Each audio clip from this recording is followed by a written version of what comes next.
یہ black and white بلا کون ہے؟ توبہ، تقریب کے سارے مرد ہی اس کی طرف دیکھتے رہے۔ سپر لگژری آئٹم، مدیحہ نے بہنوں سے کہا تو سب کی سب ہنس پڑی۔ ماہنور کے چہرے پر مسکراہٹ تک نہ آئی۔ تم کیوں اداس بیٹھی ہو؟ چاہنے لگی ہو ہمارے بھائی کو؟ کہیں نہیں جاتا، بہت ہوشیار ہے، پتہ نہیں اس کے کارپٹ کے نیچے ایسا کتنا کچرا ہوگا۔ انہی میں سے کسی سے شادی کرنا ہوتی تو کر لیتا، اسے کون روکتا؟ ملیحہ نے ماہنور کا سوتا ہوا چہرہ پڑھ لیا تھا۔ وہ کھڑی ہوئی تھی، جھک کر ماہنور کا رخسار چوم لیا۔ بہت خوش قسمت ہو، ایسی قربان ہونے والی نندیں ملی ہیں، اس لیے کہ بیچاریوں کی لاٹری نکلی ہے، مدیحہ نے کہا، اور سب کی سب کھلکھلا کر ہنس پڑیں۔ قمر و نساء بھی مسکرا دیں۔ سب کی سب اس کے ہمراہ گھر آئی تھیں۔ پہلے تو آتے ہی اپنے بچوں کو لٹایا، سلایا، کپڑے تبدیل کر کے پھر ماہنور کی مدد کی۔ کسی نے آرام دہ کپڑے نکال کر دیے، کسی نے اس کی جیولری سنبھالی، کسی نے میک اپ تکنیک سے صاف کیا۔ افصیہ اور فریحہ چونکہ پہلی بار ملی تھیں، اس لیے ان کی حیرت آمیز خوشی کا کوئی ٹھکانہ نہیں تھا۔ شاید اوروں کی طرح ان کے وہم و گمان میں بھی نہیں تھا کہ انہیں اتنی اچھی بھاوج مل جائے گی۔ کافی دیر اس کے کمرے میں رونق رہی۔ قمر و نساء کی کئی بار کی تاکید کے بعد وہ سونے کے لیے گئیں۔ ماہنور نے وال کلاک کی سمت دیکھا۔ رات کے 2:30 بج رہے تھے۔ صبح کاذب کے پر بھیگنے کو تھے۔ آج وہ اس کی آمد کی منتظر تھی، جس کی آمد کے احساس ہی سے وہ زہر ہونے لگتی تھی۔ سارے اہم رشتے ختم کر کے برابر کھڑا ہوا ہے تو خیال رکھے نا۔ ہم جو کریں ٹھیک ہے، اسے تو وہ کرنا چاہیے کہ ہر گھڑی تاوان ادا ہوتا محسوس ہو۔ پل پل ہمارا خیال رکھنا چاہیے، ہم کتنا ہی دور بھاگیں اسے ہم سے بندھا ہونا چاہیے۔ وہ رنگ برنگی بھتنی ایسے تاریخی عشق پر گھڑی میں جھاڑو پھیر گئی۔ ماہنور نے کھولتے ہوئے دروازہ بند کیا، کھڑکیوں کے پردے درست کیے، نائٹ بلب جلایا، بالوں کو ہیئر بینڈ سے آزاد کیا اور دوسرے تکیے پر ڈال کر بستر پر دراز ہو گئی، آنکھوں پر بازو رکھ لیے۔ عمر بھر کے نقصان کھاتے میں ڈال کر اس کمرے تک لایا ہے، زیادہ ہیرو بن کے دکھایا تو شوٹ بھی کر دوں گی۔ ویسے بھی اب میں خود کو اب نارمل ہی فیل کرتی ہوں۔ ابھی تک اس چھچوری کے ساتھ ہے، بیٹھی اس کی آنکھوں میں آنکھیں ڈال کر باتیں بنا رہی ہوگی۔ بے حیا، پتہ نہیں عورتیں اتنی بے حیا کیسے ہو جاتی ہیں۔ جب اتنے اہم موقع پر اس نے پاشا کو نہیں چھوڑا تو عام دنوں میں حالات کیا ہوں گے؟ وہ کروٹیں بدل بدل کر آخرکار اونگھنے لگی۔ جانے وہ کب کمرے میں آیا تھا، وہ تو یوں چونک کر جاگی کے پہلو میں لیٹا اس کا شانہ ہلاتے ہوئے ٹھنڈا پانی مانگ رہا تھا۔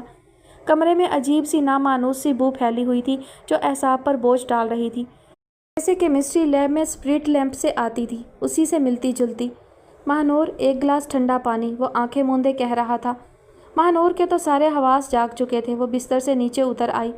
پاشا کا سیاہ کوٹ نیچے کارپیٹ پر پڑا تھا، ریڈ اسکارف دروازے کے نزدیک نظر آیا۔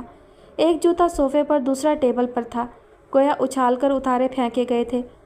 خود وائٹ شرٹ، بلیک پینٹ اور موزوں سمیت بیڈ پر دراز تھا۔ ماہنور کو ہلکی روشنی میں بھی اس کے چہرے پر پسینے کے قطرے نظر آ گئے۔ کمرے میں اے سی چل رہا تھا، پھر پسینہ کیا مانی؟ طبیعت تو ٹھیک ہے۔ تبھی اندیشوں نے سر سرا کر بل سے سر باہر نکالے۔ او میرے خدا، اس طرف تو میرا دھیان ہی نہیں گیا۔ غصے میں وہ بھاگ کر پاشا کے قریب آئی۔ اس نے پاشا کی پیشانی پر ہاتھ رکھا، وہ چونک پڑی۔ وہ اسے ٹھنڈی محسوس ہوئی۔ اس نے گھبرا کر اس کی گردن کو چھوا، وہاں بھی ٹھنڈک تھی۔ پاشا، آپ کی طبیعت تو ٹھیک ہے نا؟ وہ پوچھ رہی تھی۔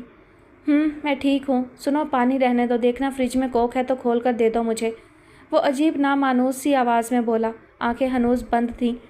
ہیں، یہ کیسی طبیعت خراب ہے؟ پانی کے بجائے کوک کی طلب ہے؟ وہ الجھ گئی، پھر سوچتی ہوئی بیڈ روم فریج کی طرف بڑھی جو کولڈ ڈرنک سے بھرا ہی نظر آتا تھا۔ اس نے فریج کھول کر نظر دوڑائی، کوک نظر آ گئی۔ اس نے نکال کر اس کی سیل کھولی اور بھاگ کر پاشا کے قریب آئی۔ یہ لیجیے، اس نے پاشا کا شانہ ہلایا۔ پاشا نے آنکھیں کھول دیں، چند ثانیہ اس کی طرف دیکھا۔ آج تم بہت حسین لگ رہی تھی، مگر اس کمبخت نے موقع ہی نہیں دیا کہ جی بھر کے تمہیں دیکھتے۔ آج پرہیز توڑا ہے، تم پریشان مت ہو، صبح تک ٹھیک ہو جاؤں گا۔ وہ اٹھ کر بیٹھ گیا۔ اسی عجیب سی بو نے ماہنور کے اعصاب پھر جکڑ لیے۔ کمرے میں عجیب سی بو آ رہی ہے، جیسے اسپرٹ کی بوتل لڑک گئی ہو۔ آپ کو بھی آ رہی ہے؟ اس سے رہا نہ گیا تو بول ہی پڑی۔ اس حسین خوشبو سے دوستی کر لو ماہنور، ہماری بھی اس سے بہت پکی دوستی ہے۔ لہجہ نامانوس اور الفاظ بے ترتیب جیسے لڑک رہے تھے۔ اصل میں انوشا پاس ہو تو اس سے بندہ بچ ہی نہیں سکتا۔ آج کی رات تو اسپیشلی تمہارا حق تھی، مگر سوری، اصل میں انوشا سے بھی بہت پرانے تعلقات ہیں۔ اب دیکھو نا، دوستی کی لاج بھی رکھنا پڑتی ہے۔ تم فکر مند نہ ہو، تم سے بڑا پکا رشتہ باندھا ہے، 70-72 انوشائیں بھی نہیں توڑ سکتی۔ جسم سب کے ایک جیسے ہوتے ہیں مگر روحیں الگ الگ ہوتی ہیں۔ اب جیسے تمہاری روح پاکیزہ، ہلکی، خوشبودار، دیکھو تو نشہ چڑھنے لگتا ہے۔ یقین کرو، میں نے اس سے کہا بھی تھا کہ ماہنور میرا انتظار کر رہی ہوگی، مگر وہ سالی تم گھبرانا نہیں، میں بے وفا نہیں ہوں، بس کبھی کبھی دوسروں کے دل رکھ لیتا ہوں۔ اس نے بولتے بولتے کوک منہ سے لگا لی۔ ماہنور آنکھیں پھاڑے دم بخود اس کا چہرہ دیکھ رہی تھی۔ ویسے میں گلٹی فیل تو کرتا ہوں، اللہ سے ہاتھ جوڑ کر معافی بھی مانگتا رہتا ہوں۔ اس نے کوک سائڈ میں رکھ کر باقاعدہ ہاتھ جوڑ کر ماہنور کو دکھائے۔ میں اپنے یاروں کو کہتا ہوں تو وہ ہنستے ہیں کہ اللہ سے اتنا ڈر لگتا ہے تو اس لائن میں کیوں پڑا ہے۔ میں کہتا ہوں وہ بڑا غفور الرحیم ہے، معاف کر دیتا ہے، تو صالح غالب کا شعر پڑھ کر اور مذاق اڑاتے ہیں کہ یہ مسائل تصوف پہ تیرا بیان غالب، تجھے ہم ولی سمجھتے جو نہ بادہ خوار ہوتا۔ ہاں ماہنور، مجھے اللہ سے بہت ڈر لگتا ہے مگر کسی کو یقین ہی نہیں آتا۔ تم تو خیر قیامت تک بھی یقین نہیں کرو گی، کر لو نا یار۔ چلو خیر، اماں کی قمیض پیچھے سے پکڑ کر جنت میں گھس جائیں گے، آنکھ بچا کر، اتنی بھیڑ ہوگی کام بن ہی جائے گا انشاءاللہ۔ نعوذ باللہ، ماہنور کی صدمے سے زبان گنگ تھی مگر ذہن تو جاگ رہا تھا۔ اگر کوئی فرشتہ ٹوکے گا تو کہہ دیں گے حضرت آپ کو کیا ہے، اپنی اماں کے ساتھ آئے ہیں، خاموش ہو جائیں ورنہ میں دوپٹے سے آپ کا منہ باندھ دوں گی۔ وہ بولتے بولتے پھوٹ پھوٹ کر رونے لگی۔ باندھ دو، ٹھیک ہے، پتہ نہیں کیا کیا بول رہا ہوں، مجھے گناہ ملے گا نا ماہنور۔ وہ چت لیٹ گیا۔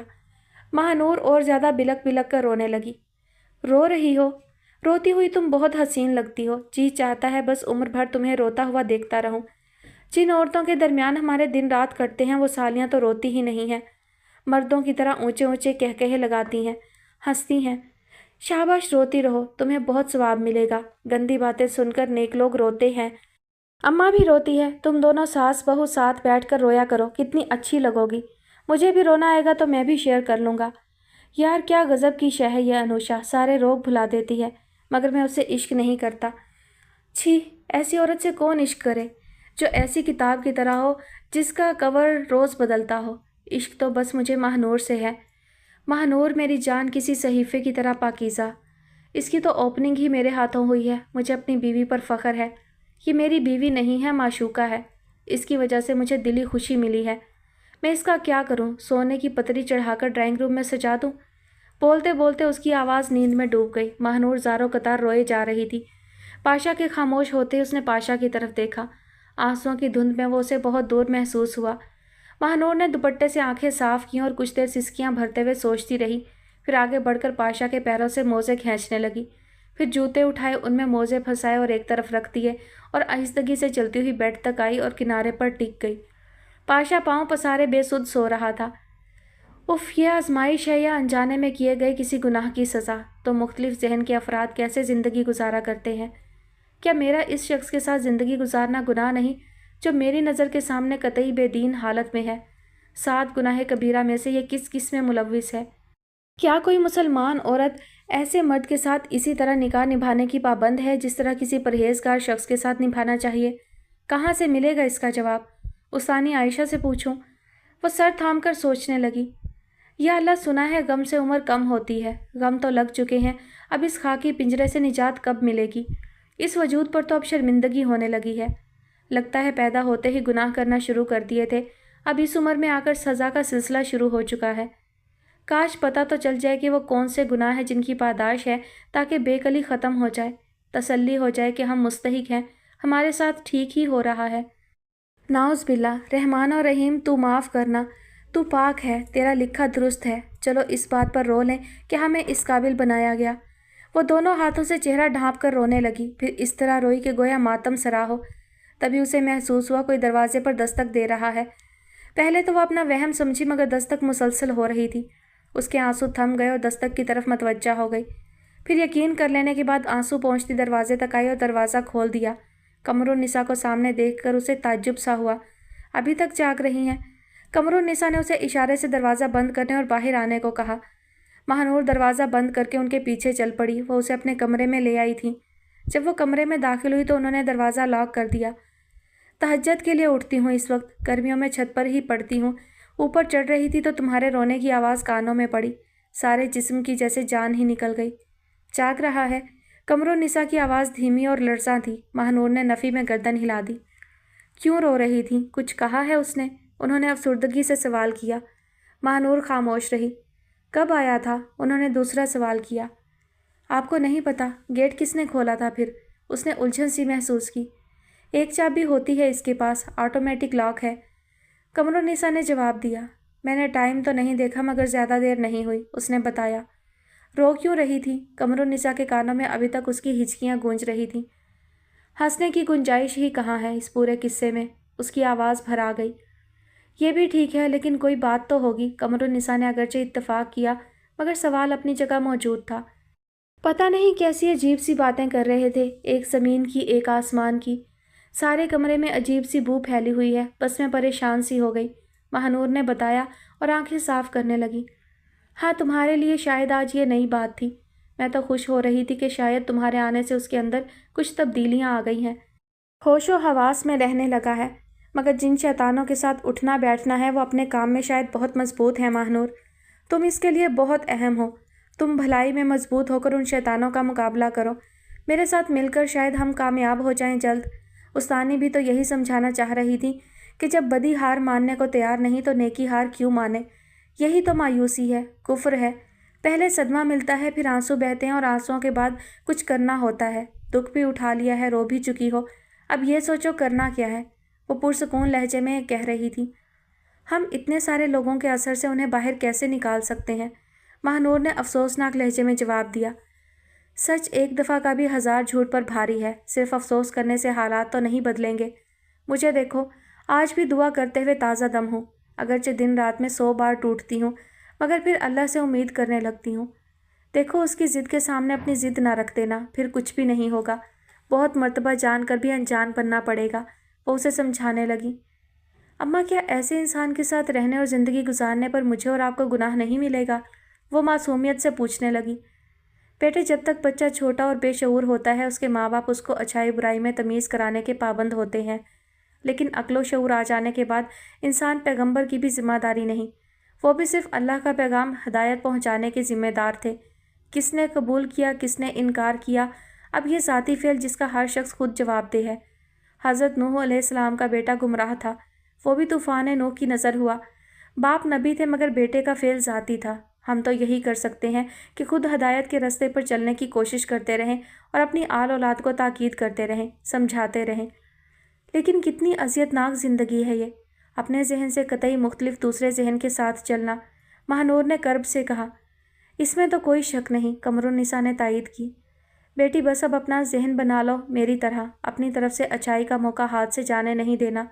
ہمارا فعل ہمارے ساتھ، دوسرے کا اس کے ساتھ، ہمارے بس میں کچھ بھی نہیں ہے سوائے اس کے کہ اللہ سے بھلائی کی قوت مانگتے رہیں۔ اتنا نہ رہو، کلیجہ کٹتا ہے میرا۔ انہوں نے ماہنور کا سر اپنے سینے سے لگا لیا۔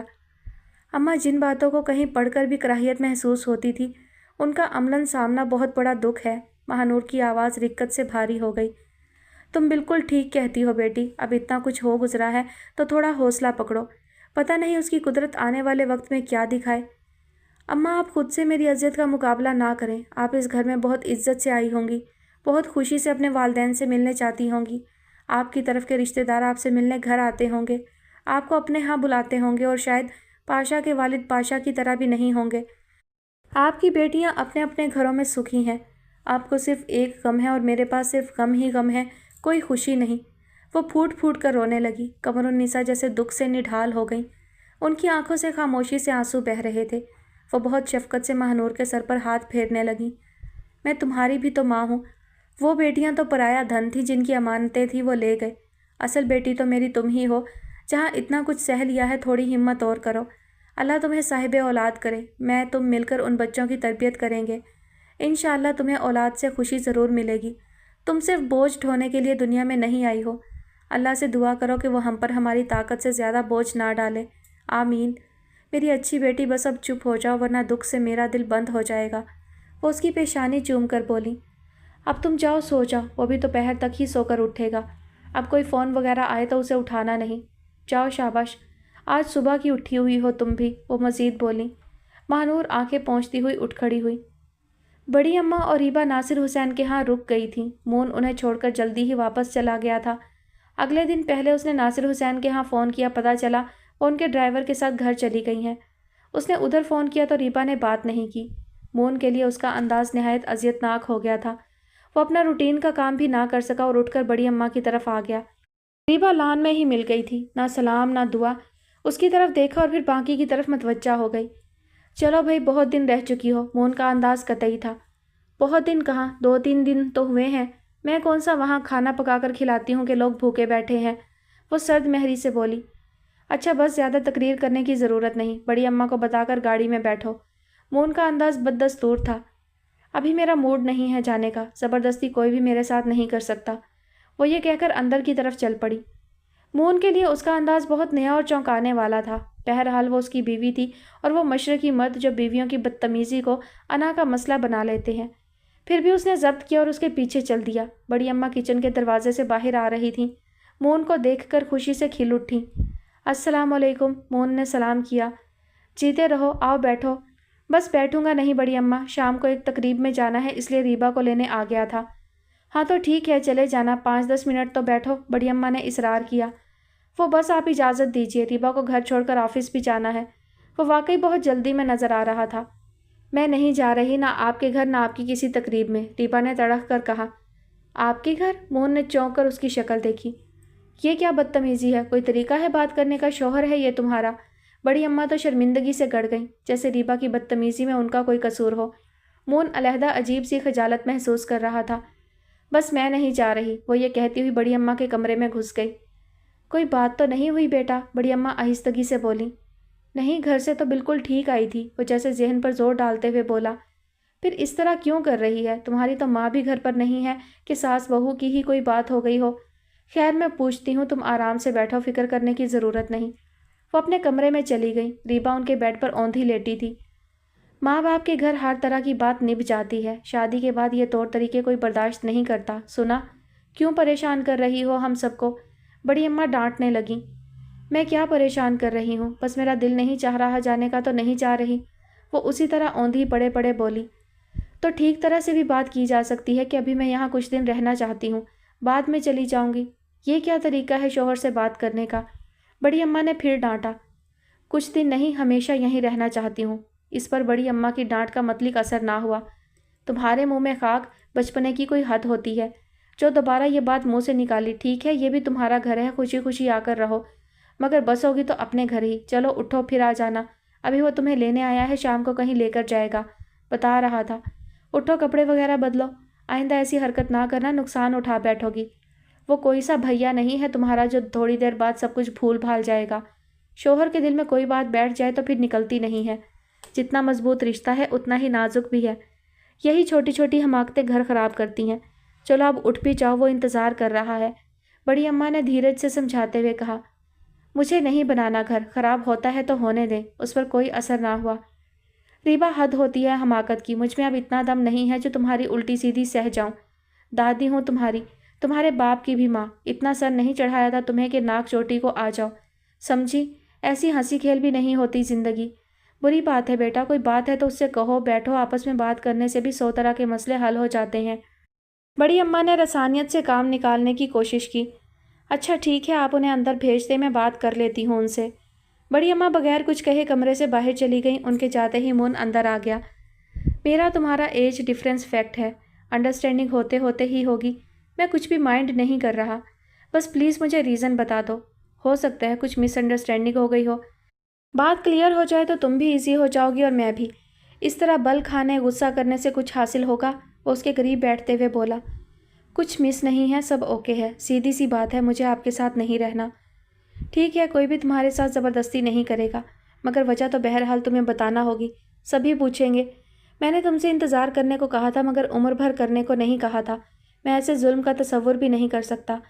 میں بائی برتھ بالکل فٹ ہوں، مجھے کوئی بھی کبھی پرابلم نہیں ہوئی، یہ ایک وقتی سائے کی پرابلم ہے، بلکہ میں خود کو پہلے سے بہتر محسوس کر رہا ہوں۔ اگر میں میڈیکلی انفٹ ہوتا تو کسی قیمت پر بھی شادی نہ کرتا۔ اوفو، پتہ نہیں کون سا قصہ لے کر بیٹھ گئے، مسئلہ یہ نہیں ہے، میرا دل کہتا ہے آپ اچھے آدمی نہیں ہیں، بس اسی وجہ سے میں آپ کے ساتھ نہیں رہنا چاہتی، اس نے اپنے مخصوص منہ پھٹ انداز میں کہا۔ یہ اچانک کیسے پتہ چلا کہ میں اچھا آدمی نہیں ہوں؟ مون کا ذہن کہیں دور خطرے کی گھنٹیاں سننے لگا، اس کے جسم کا رواں رواں انجانے سے سگنل وصول کر رہا تھا۔ جو سچ ہوتا ہے کبھی چھپتا ہے؟ وہ اسی طرح چٹک کر بولی۔ نہیں، سچ کبھی نہیں چھپتا، یہ فیکٹ ہے، میرا خیال ہے گھر چل کر بات کرتے ہیں۔ اس نے بردباری سے اسے ہینڈل کرنے کی کوشش کی۔ نہیں، میں اب وہاں نہیں جاؤں گی، ریبا کی حالت اڑیل گھوڑے جیسی تھی۔ ٹھیک مت رہنا تم وہاں، مگر بات تو کرتے ہیں پہلے، یہ میرا وعدہ ہے، میں تمہاری ساری باتیں سن کر تمہیں اپنی سنا کر خود تمہیں یہاں چھوڑ کر جاؤں گا۔ پلیز ریبا، چلو آرام سے بیٹھ کر بات کرتے ہیں۔ اٹھو شاباش، میں تمہیں آج کی ڈیٹ میں یہاں چھوڑ کر جاؤں گا۔ اس نے ریبا کی کمر پر ہاتھ رکھا۔ مجھے ہاتھ مت لگائیں، وہ بدکی۔ سوری، ٹھیک ہے، مجھے یہ بھی منظور ہے، مگر اٹھو تو، کہہ رہا ہوں نا، چھوڑ جاؤں گا۔ اگر نہ چھوڑوں تو تم اتنی کمزور بھی نہیں ہو کہ خود دوبارہ یہاں نہ آ سکو، کسی کی بات نہ سنو، جو فیصلہ کرنا چاہو کر سکو۔ میں تمہیں اس کی آزادی دوں گا، پرامس، مگر ایک مرتبہ مجھ سے صاف صاف کھل کر بات تو کرو۔ بات نہیں کرو گی تو خود ہی کڑتی رہو گی اور اس کا حاصل کچھ بھی نہ ہوگا۔ چلو شاباش۔ ریبا اس کی بات سنتی رہی، اسے اندازہ بھی ہو رہا تھا کہ بڑی اماں اسے مون کے ساتھ بھیج کر ہی دم لیں گی۔ وہ سیدھی ہوئی پھر اٹھ بیٹھی۔ ٹھیک ہے، میں چلتی ہوں، مگر جیسے ہی میں کہوں گی آپ مجھے یہاں چھوڑ جائیں گے، وہ اٹھتے ہوئے بولی۔ پرامس۔ مون نے اس کے سامنے اپنا ہاتھ پھیلائے جو ریبا نے نظر انداز کر دیا۔ دونوں آگے پیچھے چلتے ہوئے لاؤنج میں آئے۔ بڑی اماں، میں جا رہی ہوں، مگر آ جاؤں گی، اس نے بے تکا سا جملہ کہا۔ خیر سے آؤ، مگر خوشی خوشی، اپنے مرد کی اجازت سے۔ بڑی اماں کے سر سے جیسے کوئی بوجھ اتر گیا۔ میں اپنا بیگ لے کر آتی ہوں، وہ زینے کی طرف بڑھ گئی۔ وہ اپنی ساس نندوں کے ساتھ دوپہر تک مختلف کاموں اور باتوں میں مصروف رہی۔ پاشا گہری نیند سو رہا تھا، جس پر فریحہ نے اس سے پوچھا بھی تھا کہ کیا بھائی نیند کی گولی کھا کر سونے لگے ہیں۔ وہ 5ویں مرتبہ اسے دیکھنے آئی تھی صبح سے۔ وہ جاگ چکا تھا، دوپہر کا 1:30 بج رہا تھا۔ آئیے جناب، دوپہر بخیر، کہاں غائب ہیں؟ وہ دونوں ہاتھوں کا تکیہ بنا کر سر ٹکائے مسکراتے ہوئے پوچھ رہا تھا۔ نہا کر ناشتہ کریں گے یا لنچ؟ وہ سرد مہری سے پوچھنے لگی۔ آرمی بیرکوں میں چلی گئی یا ابھی فیلڈ میں ہے؟ وہ اٹھ کھڑا ہوا اور پینٹ کی بیلٹ اتارنے لگا۔ ماہنور نے الجھ کر اس کی سمت دیکھا۔ آرمی؟ بھائی ہماری بہنیں اور ان کے عیال کسی آرمی سے کم ہیں؟ اس پر ہماری والدہ جیسا کمانڈر ضیاء الحق کی مونس بس نہیں چلتا، سڑکوں پر جائے نمازیں لگوا کر فرض کے علاوہ نفلی نمازوں میں لگا کر رکھیں، وہ ہنسا۔ رات کیا وقت تھا ماہنور جب میں گھر آیا تھا؟ وہ وارڈروب کھولتے ہوئے پوچھنے لگا۔ میرا خیال ہے رات ختم ہو چکی تھی، صبح ہونے والی تھی، وہ چٹخ کر بولی۔ یار یہ ذرا شلوار میں کمر بند تو ڈالو، کلف کی شلوار میں یہ بڑا مشکل کام ہے، مگر اماں مجھے کلف لگے شلوار قمیض میں دیکھ کر بہت خوش ہوتی ہیں، انہیں یوں محسوس ہوتا ہے جیسے میں مسجد سے آ رہا ہوں۔ پاشا نے لائٹ براؤن کاٹن کا سوٹ اس کے سامنے پھینکتے ہوئے کہا۔ کبھی بیچاری کو حقیقت میں بھی خوش کر دیں، کب تک دھوکے کی خوشی دیں گے؟ وہ زہر لہجے میں کہنے لگی۔ سنا ہے دھوکے بہت حسین ہوتے ہیں، رات میں نے تمہیں دھوکہ دیا، وہ البتہ بہت بہت بدصورت تھا، مگر یہ سب وقتی ہوتا ہے، تم اس پر زیادہ غور نہ کرنا، وہ دھلا ہوا تولیہ وارڈروب سے نکالتے ہوئے کہہ رہا تھا۔ میرا خیال ہے ہماری موت تک ہر چیز وقتی ہوتی ہے، میں تو اس بات پر بھی دل سے راضی ہوں کہ آپ خود کو ان کرپٹ خواتین تک ہی محدود رکھیں اور مجھے قطعی ہاتھ نہ لگائیں۔ میں آپ کی بڑی بڑی مہربانی سمجھوں گی اور یہ احسان ہمیشہ یاد رکھوں گی، میں ہر بات برداشت کر لوں گی، سوائے اس کے کہ میرے پاس اترن آئے، ایک جائز تعلق ہونے کے باوجود میری طرف سے آپ کو کبھی کسی مزاحمت کا سامنا نہیں کرنا پڑے گا۔